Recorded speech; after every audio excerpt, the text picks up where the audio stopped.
Movie की शुरुआत में हम एक लड़की को देखते हैं जो कि रात में क्लब से अपने दोस्तों के साथ घर जा रहे थे। उसके फ्रेंड टैक्सी करके घर चले जाते हैं, मगर ज्यादा रात हो जाने की वजह से उसके घर के लिए कोई भी टैक्सी नहीं मिल रही थी, इसलिए वह पैदल ही घर की तरफ निकल पड़ती है। मगर इसी बीच उसे महसूस होता है कि कोई लड़का उसका पीछा कर रहा है। यह देखो तेज से चलने लगती है और फिर भागते हुए दूर निकल जाती है। और तभी हम उसका पीछा करने वाले लड़के को देखते हैं जिसका नाम फ्रैंक था, जिसकी दिमागी हालत सही नहीं थी, यानी कि वो एक सनी किस्म का लड़का था। इसके बाद वो लड़की किसी तरह से भागते हुए अपने रूम तक चली जाती है, लेकिन उसके आने से पहले ही फ्रैंक उस बिल्डिंग तक पहुंच चुका था। उसके दिमाग में न जाने क्या चल रहा था, वो उस पूरे घर की लाइट को कट कर देता है और फिर वो लड़की जैसे ही अपने रूम पर पहुंचकर उसे ओपन करने जाती है, तब तक फ्रैंक भी आ जाता है और उससे कहता है कि तुम बहुत ही ब्यूटीफुल हो। बट उसे अचानक से देख वो लड़की बहुत डर जाती है और वह जोर से चिल्लाने ही वाली होती है कि तभी फ्रैंक चाकू से उसके मुंह को ही बंद कर देता है, जिससे ऑन द स्पॉट वहीं पर उसका खेल खत्म हो जाता है। और फिर वो उस लड़की के सर के बाल को निकाल लेता है। इसके बाद हम फ्रैंक के घर को देखते हैं जहाँ पर बहुत सारे पुतले रखे हुए थे।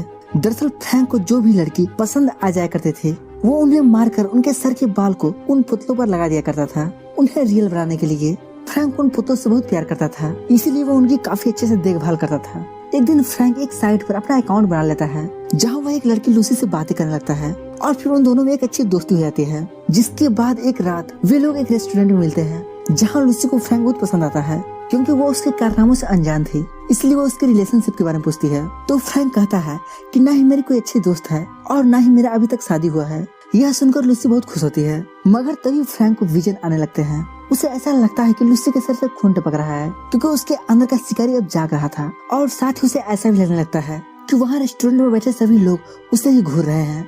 लेकिन हम जान पाते हैं कि रियल में ऐसा कुछ भी नहीं हो रहा था, वह सिर्फ उसके दिमाग का एक वहम था। इसी बीच उसका सर बहुत तेज से दर्द करने लगता है और फिर वो भागते हुए बाथरूम में जाता है और अपनी दवाई लेने के बाद सब कुछ ठीक हो जाता है।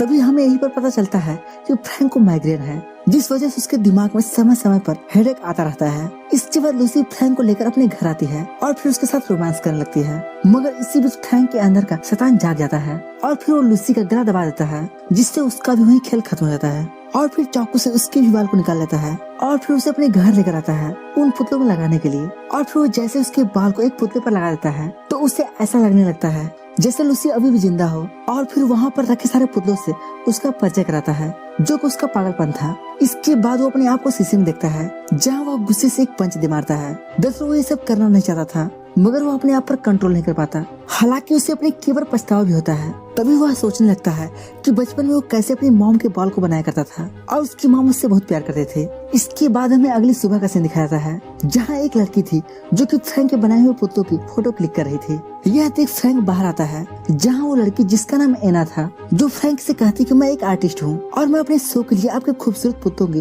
फोटो क्लिक कर रही थी। तो इसके बाद फ्रैंक उसे अपने घर के अंदर लाता है जहाँ पर ढेर सारे पुतले रखे हुए थे और फिर उससे बताता है कि मुझे इन पुतलों को सजाने में बहुत अच्छा लगता है और साथ ही हमारा फैमिली बिजनेस भी है। पहले इस बिजनेस को मेरी मॉम संभाला करते थे, लेकिन उनके डेथ के बाद से अब मैं ही इस बिजनेस को संभाल रहा हूँ। एना को उसके पुतले बहुत अच्छे लगते हैं, इसलिए वो अपना कांटेक्ट नंबर उसे दे देती है ताकि वे लोग एक साथ मिलकर काम कर सकें। और फिर एना चली जाती है। एना के जाने के बाद फ्रैंक उसके ही बारे में सोचने लगता है, क्योंकि एना उसे पसंद आ गई थी। इसके बाद सीन शिफ्ट होता है जहाँ फ्रैंक एक सीरियल किलर की तरह अच्छे से तैयार होता है और फिर निकल जाता है अपने शिकार के लिए। पूरे दिन भर अपने शिकार की तलाश में घूमता है, मगर उसे कहीं भी कोई लड़की पसंद नहीं आती। ऐसा करते करते शाम हो जाता है और तभी उसे एक लड़की दिख जाती है जो कि डांस कर रही थी। और फिर जब वो लड़की घर के लिए निकल पड़ती है तो फ्रैंक उसका पीछा करने लगता है, मगर लड़की इस चीज को नोटिस कर रही थी, इसलिए वो बीच रास्ते में उतर जाती है। लेकिन फिर भी फ्रैंक उसके पीछे ही आ रहा था, क्योंकि अब वो उससे अपना शिकार बनाना चाहता था। अब उस लड़की को पूरा कंफर्म हो जाता है, इसलिए वह तेज से दौड़ते हुए भागने लगती है। लेकिन फ्रैंक भी उसके पीछे ही आ रहा था, इसलिए वो भागते हुए बाहर मदद के लिए पार्किंग एरिया की तरफ चली जाती है, मगर वहाँ पर भी कोई नहीं था। तब तक फ्रैंक वहाँ के पार्किंग गेट को लॉक कर देता है और एक कार के अंदर जाकर बैठ जाता है। अब वो लड़की वहाँ फंस चुकी थी और वो लड़की जैसे उस कार के पास आती है तभी फ्रैंक चाकू से उस पर अटैक कर देता है और उस पर तब तक वार करता है जब तक वो हम मारे नहीं जाते।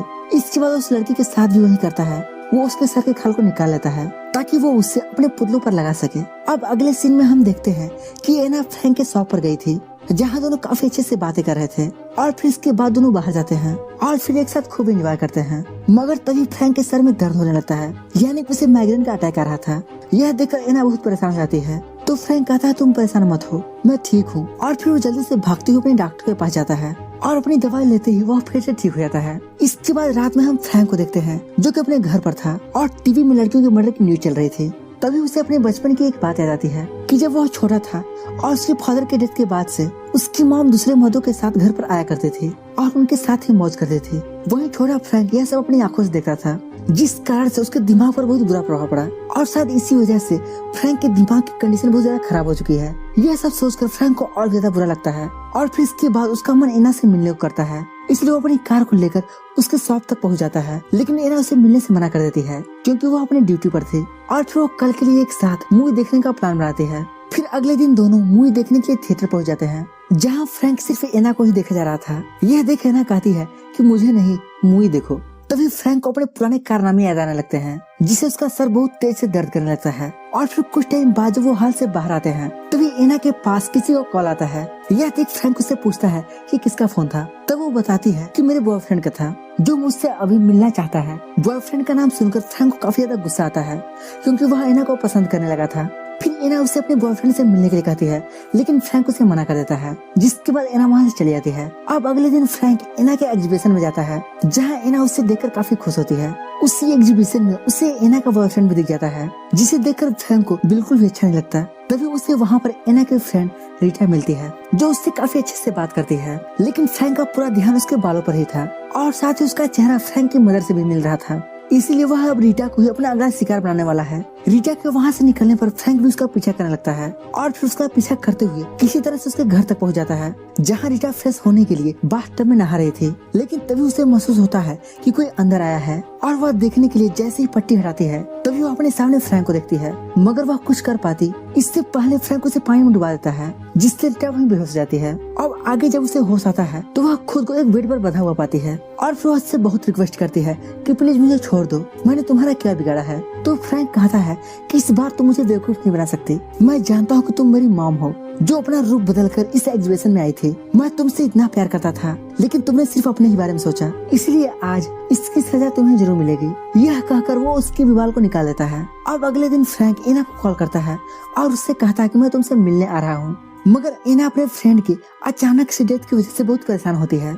और फिर वह जब एना के घर जाता है तो वहाँ पर उससे एक आदमी दिखाई देता है और फिर जब इसके बारे में पूछता है तो एना बताती है कि ये मेरा पड़ोसी है। इसके बाद वो आदमी वहाँ से चला जाता है। अब एना काफी सैड दिख रही थी। तब फ्रैंक उससे पूछता है कि क्या बात है। तब एना उससे बताती है कि मेरी फ्रेंड रीटा को किसी ने मार दिया है, इसलिए पुलिस वाले मुझसे काफी ज्यादा पूछताछ कर रहे हैं। इसके बाद फ्रैंक उसके बॉयफ्रेंड के बारे में पूछता है तो वह बताती है कि जब उसे रीटा के मर्डर और पुलिस इन्वेस्टिगेशन के बारे में पता चला तो वह मुझे छोड़कर यहाँ से भाग गया। यह कहकर एना रोने लगती है। तब फ्रैंक उसे समझाने की कोशिश करता है कि तुम परेशान मत हो, जल्दी सब कुछ ठीक हो जाएगा। इतना कहकर वह उसे रिलैक्स करने के लिए उसका नेक मसाज करने लगता है और फिर उससे कहता है कि पूरे बॉडी में बाल ही एक ऐसा पार्ट है जो कभी नहीं मरता। और इसी बीच वह कुछ ऐसी बातें बोल देता है जो सिर्फ रीटा के कातिल को ही पता हो सकती थी। यह सुनकर एना काफी हैरान होती है और वह समझ जाती है कि रीटा का मर्डर इसी ने किया है। इसके बाद वह जल्दी से एक चाकू उठा लेती है और उसे यहाँ से जाने के लिए बोलती है। और फ्रैंक उसे समझाने की बहुत कोशिश करता है, लेकिन एना उसकी एक भी नहीं सुनती और उस पर चाकू से वार करके अपने बाथरूम में भाग जाती है और फिर अपने पड़ोसी को मदद के लिए बुलाने लगती है। उसकी आवाज सुनकर उसका पड़ोसी मदद के लिए वहाँ आ जाता है, लेकिन तभी फ्रैंक उस पर चाकू से वार करके उसे जख्मी कर देता है और फिर वह बाथरूम का दरवाजा तोड़कर अंदर चला जाता है और फिर उसे कपड़े में लपेटकर बेहोश कर देता है और उसे अपनी कार की डिग्गी में भरकर अपने घर लाता है। और फिर घर पहुंचने पर वह जैसे डिग्गी खोलता है तभी एना पुतले के रॉड को उसकी बॉडी में घुसा देती है और फिर वहाँ से भागने लगती है। इसके बाद फ्रैंक उसका पीछा करने लगता है, लेकिन तभी एना एक आदमी से मदद मांगती है और उसकी कार में बैठ जाती है। फ्रैंक उस कार को रोकने की बहुत कोशिश करता है और उसके सामने आ जाता है, लेकिन कार वाला गाड़ी नहीं रोकता और वह उसे उड़ा देता है। लेकिन इसी दौरान कार का एक्सीडेंट हो जाता है, जिससे एना और ड्राइवर बुरी तरह से जख्मी हो जाते हैं। इसके बाद फ्रैंक किसी तरह से एना के पास जाता है और उससे कहता है कि मैं तुमसे बहुत प्यार करता हूँ, लेकिन तुमने भी मेरी प्यार की कोई कदर नहीं की। यह कहकर फ्रैंक उसके बाल को निकाल देता है और घर आकर एक पुतले पर एना के बाल को लगा देता है और फिर उसे वेडिंग ड्रेस भी पहनाता है और फिर उसके साथ शादी करता है। तभी उसे हेलुसिनेशन होने लगता है और उसे लगता है कि सारे पुतले जिंदा हो गए हैं और उस पर हंस रहे हैं और फिर सारे पुतले मिलकर उसे भी मार देते हैं और फिर उसे भी मारकर एक पुतला बना देते हैं। इसके बाद हम देखते हैं कि वहाँ पर पुलिस फोर्स आ जाती है, जहाँ वो फ्रैंक को मरा हो पाती है। दरअसल फ्रैंक ने हेलुसिनेशन में खुद को ही मार लिया था और इसी के साथ ये मूवी पर खत्म हो जाती है। तो दोस्तों उम्मीद करते हैं कि आपको इस मूवी का एक्सप्लेनेशन जरूर पसंद आया होगा। अगर पसंद आया है तो इस वीडियो को लाइक और चैनल को सब्सक्राइब जरूर करें। बाकी हम मिलते हैं अगले दिन एक ऐसे धमाकेदार वीडियो के साथ। तब तक के लिए बाय बाय।